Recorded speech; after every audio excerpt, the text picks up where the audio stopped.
Ниту денар по основ субвенција немаат добиено кочанските земјоделци до денес. Ветувањата и одлагањата дека парите ќе им се дадат, на сите нив им дојдоа преку глава.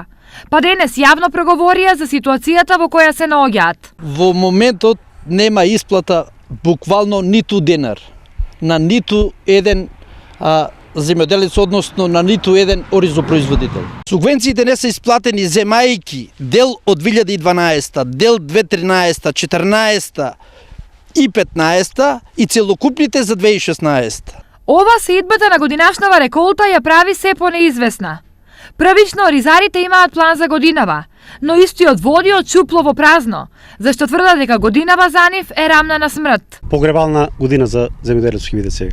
Први ќе го посееме оризот, па ќе се молјакаме кај аптекарите, ако некој не си и тие виновни и тие се не може да не поднесат сите нас, да ни дозволат да земеме нешто на вересија, па ако ни пуштат од државата субвенции или ако ни го откупат оризот, па да ни ги спат после 45 дена.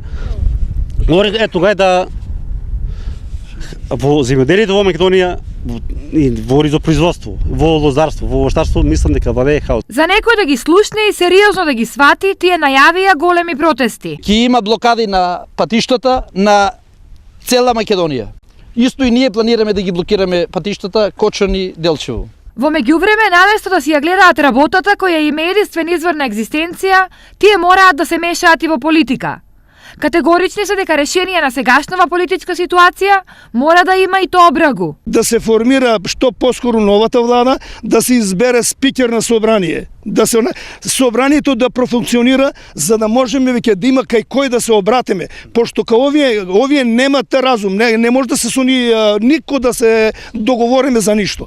Се што се кажале до сега се излажале. Што и како ќе се случува со оризопроизводството во Кочанско е неизвестно. Како и да е, времето за подготовка на нивите тече, а сеидбата ќе започне за 15 на дена.